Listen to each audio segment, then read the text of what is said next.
Japan, ein schönes Land mit tollen Eigenschaften. Ich hatte auch mal ein Video gemacht, was Japan 1% besser macht, aber da habe ich auch erwähnt, dass da auch einiges gibt, was ich da überhaupt nicht mag.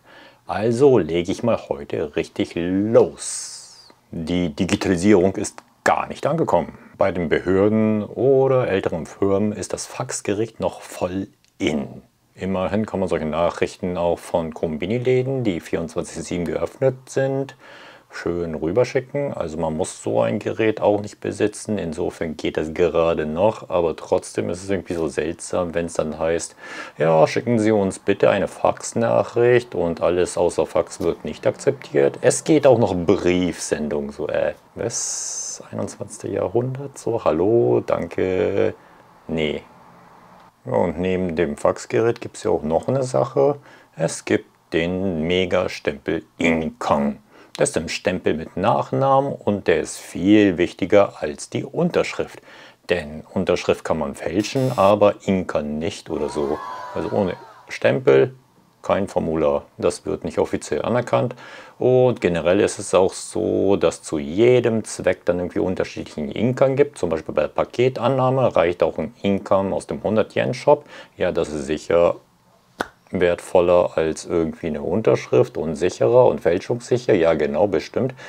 Und ja, für behördlichen Formulare oder wenn man zum Beispiel ein Haus kauft und solche Verträge unterschreibt, braucht man handgeschnitzten, wertvollen Inkan. Kann auch schon mal ja, ein paar hundert Euro kosten.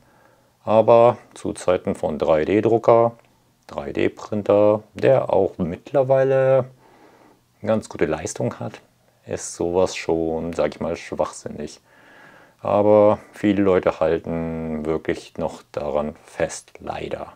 Hat auch sicher damit zu tun, dass höhere Tiere in der Regierung auch zufällig dann der Vorstandsvorsitzende vom Inkan-Komitee ist. Tradition gut, aber Praxis? Nope. Muss man aber schon sagen, es sieht schön aus. Insofern, also aus ästhetischer Sicht kann das bleiben, aber man sollte zumindest auch andere Methoden akzeptieren.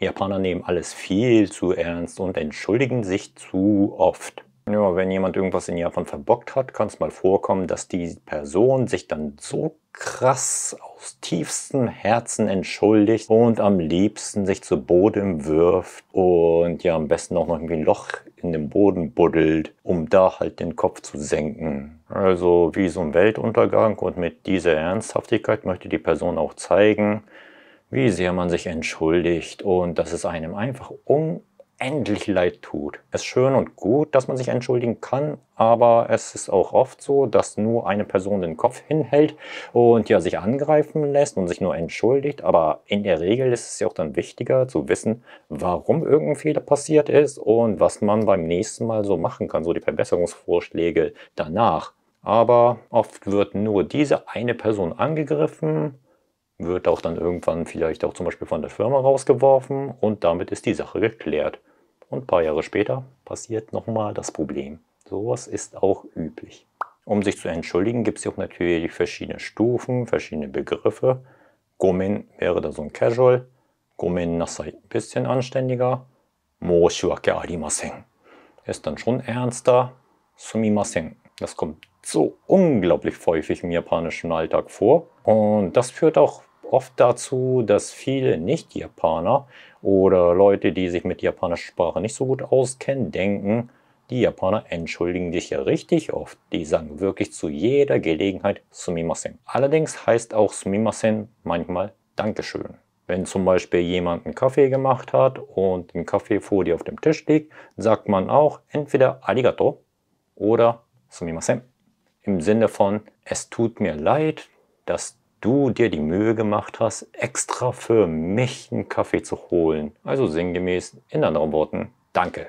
Sumimasen kann Danke heißen. Mehr dazu in der Infobox. Und wenn man das nicht weiß, findet man diese Sumimasen-Welle seltsam und denkt, Japaner entschuldigen sich zu viel und zu oft. Was ist das für eine komische Kultur? Und gerade deswegen ist es auch wichtig, die lebendige, aktuelle Sprache oder die Fakten von dem Land zu wissen. Also das ist auch mit der Grund, warum ich versuche, auf meinem Kanal Japanisch beizubringen oder auch so manche Missverständnisse zu klären, wie mit dem Fall Sumimasen, dass sich die Japaner zu oft entschuldigen. Und ja, also allgemein ist es auch so, dass Japaner auch sehr viel Wert legen auf die Danksagung, also auch mit Sumimasen, oder auch zum Beispiel mit Itadakimasu vor dem Essen. Da bedankt man sich auch bei allem. Nicht nur bei dem, was auf dem Tisch liegt, sondern auch bei den Leuten, die das Essen zubereitet haben oder was zu diesem Essen geworden ist. Das hat wiederum auch grundsätzlich damit zu tun, dass Japaner die Vergänglichkeit der Welt schätzen. Und da möchte ich auch dann kurz erwähnen, was eigentlich mein Lieblingswort ist. Ichigo Ichie. Wörtlich heißt es eine Gelegenheit, ein Treffen. Man fragt sich da schon, was das überhaupt zu bedeuten hat, aber das bedeutet, dass jedes Treffen, jede Begegnung, jede Chance wirklich einzigartig ist und dass man diese schätzen sollte. Das liebe ich wirklich so sehr an der japanischen Sprache. Und noch einmal kurz zum Thema Sprache. Wer halt eine neue Sprache lernt, versteht auch quasi damit auch die Kultur, so wie die ganzen Begriffe. Und genau, ja, habe ich schon mal gesagt, aber das ist der Grund, warum ich diesen Kanal mache. Daher gebe ich auch hier Lerntipps. Und dafür empfehle ich euch auch einige Apps, unter anderem auch wie zum Beispiel Rosetta Stone.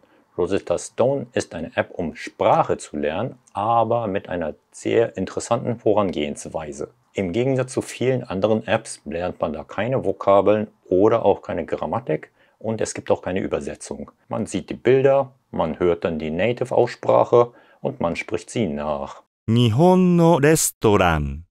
Nihon no Restaurant. Anfangs denkt man schon, aha, und das soll gut sein. Und irgendwann macht es dann Klick und dann heißt es, okay, diese Bilder gehören dazu und wenn das gesagt wird, heißt es das. Und jetzt muss ich eigentlich nur noch die Wörter austauschen und dann kann ich auch wieder neue Sätze bilden. Und der Witz ist auch, dass das ziemlich intuitiv funktioniert. Und das typische Problem, erst in der Sprache denken, die man gut kann, danach in die Zielsprache übersetzen, Wort für Wort und danach ausgeben. Das gibt es bei Rosetta Stone nicht. Man lernt die Begriffe, Sätze, Situationen und plötzlich hat man es drauf. Und das war so...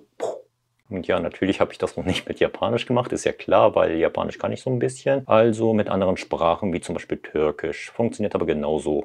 Ich habe es einfach gemacht und gehört und gesagt, was gesprochen wird. Und irgendwann heißt es dann, okay, alles klar, ich verstehe, was gesagt wird. Und manchmal musste ich auch dann grinsen, weil das irgendwie so ein komisches Gefühl war. Sprache, die Sätze zu verstehen, ohne zu lernen. Und es gibt auch eine Collab zwischen Rosetta Stone und einfach Japanisch. Da gibt es natürlich ein mega Angebot von Rosetta Stone. Lifetime Access, sprich man kann alle Sprachen für immer lernen, kostet nur 174,50 € statt 349 €, also 50% Rabatt.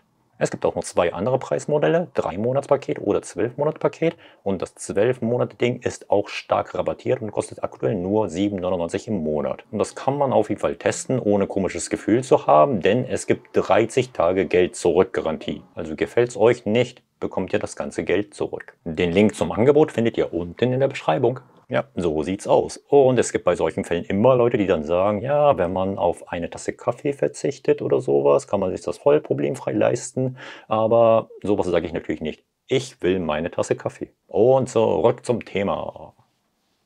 Problem an Bahnhöfen. Wenn man halt eine Suica oder Ikoka oder Pasmo-Karte hat, kann man kontaktlos durch die Schranke rüber und man braucht kein Ticket. Schön und gut. Aber wenn man aus irgendeinem Grund auch immer ein Ticket kaufen muss, könnte es schwierig werden.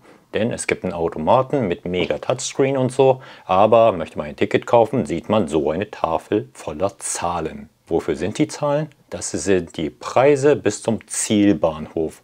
Aber wie der Bahnhof heißt, steht einfach nicht drin. Also vom bis Suche und sowas gibt es einfach gar nicht, sondern man muss irgendwie nach oben schauen, weil da ist dann halt irgendwie eine Tafel, nur der ganze Streckenplan und da stehen die Preise dran.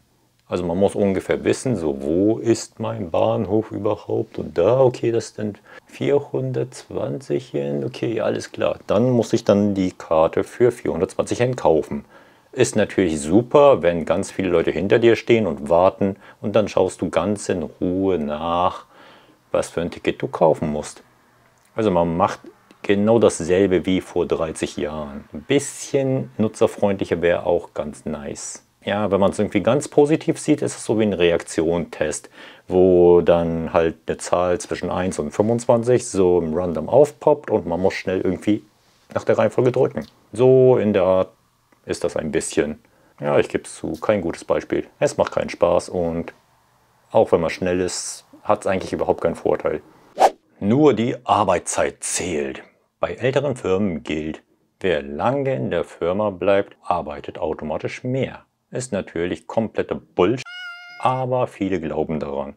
Wenn jemand zum Beispiel irgendwie eine komplizierte Excel-Tabelle dann manuell ersetzt oder irgendwelche Filter, irgendwas einträgt, was man mit Makros super einfach erledigen kann. Wenn sowas geht, programmiert man auch etwas, um schneller zu sein. Wenn jemand sowas macht, um Gottes Willen, wird das als Cheat gesehen. Schummelei.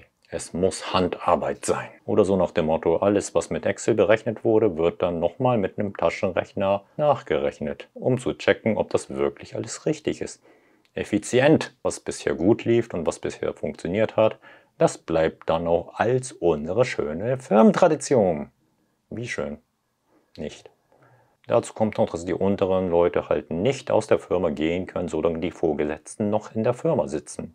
Viele sitzen dann einfach rum und tun einfach weniger oder versuchen so zu tun, als würden sie arbeiten. Auch schön. Wie ihr schon mal sicher gehört habt, gehört Japan zu den Ländern, die sehr viel arbeiten. Im Schnitt arbeiten Japaner 2,5 Stunden länger am Tag als Deutschland. Aber davon ungefähr 60 Minuten sind Wartezeiten, in denen einfach nichts gemacht wird. Plus diese 2,5 Stunden sind ja natürlich oft Überstunden, aber viele Stunden davon zählen zu Sabisu Sangyo, also nach dem Motto freiwillig erledigte Überstunden, die nicht bezahlt werden. Das ist mega illegal, aber noch in älteren Firmen gang und gäbe. Zum Glück wird das auch stark thematisiert, auch mit den Überstunden, und es wird auch nach und nach besser, aber es ist wahr, dass es immer noch Firmen gibt, die keine Veränderung wollen. Schade. Was man zumindest als Verteidigung so ein bisschen sagen kann, ist, Japan hat 16 gesetzliche Feiertage und fällt ein Feiertag auf den Sonntag, wird der nächste Montag auch frei. In Deutschland gibt es im Schnitt so 10 Feiertage und ist das am Sonntag, hat man einfach noch Pech. Allerdings muss ich dann auch gleich wieder das Blatt wenden bzw. gleich den Spieß nochmal umdrehen. In Japan heißt es, wenn jemand krank wird, nimmt dann Urlaubstage. Zumindest in den meisten Fällen. Also wenn jemand irgendwie Grippe bekommt, hat dann automatisch 3 Urlaubstage weniger. Auch ein tolles System. Nicht. Tja, dachtet ihr, das Thema Arbeitszeit ist jetzt zu Ende? Stimmt gar nicht. Es geht noch ein bisschen weiter. Japaner arbeiten viel. Aber was ich überhaupt nicht verstehe, ist die Geldautomaten in Japan. Sie haben Arbeitszeiten. Oder sie werden auch besser bezahlt, wenn sie nachts arbeiten. Denn die Gebühren in der Nacht sind dann höher. Zum Einzahlen, Überweisen, was auch immer. Es gibt Nachtgebühren. Und es gibt auch Feiertage für Automaten. Zum Beispiel im Neujahr oder im Golden Week kann auch mal sein, Dass dann einige Automaten frei nehmen. Die stehen nicht zur Verfügung. auch nicht so ideal. Und weiter. Was ich nicht mag an Japan, ist natürlich auch das Erdbeben. Es gibt sehr viel Erdbeben und in der Regel sind es 1000 bis 2000 spürbare Erdbeben in ganz Japan. Natürlich ist es zum Glück halt in ganz Japan verteilt, aber wenn man sich so vorstellt, dass ungefähr 3 bis 6 Erdbeben am Tag ist irgendwo und überall, ist schon etwas scary. Also ich habe auch ein starkes Erdbeben mitgemacht und das möchte ich nicht immer wieder erleben.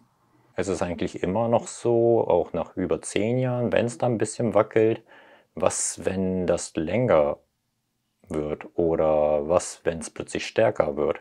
Was kann ich jetzt dann tun? Worauf muss ich achten? Ist kein schönes Gefühl, egal wie sehr man sich vorbereitet.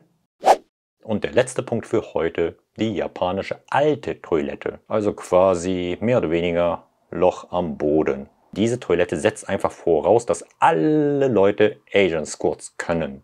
Kann ich nicht. Aus diesem Grund ist das einfach so ein Balanceakt, wenn ich dann was erledige.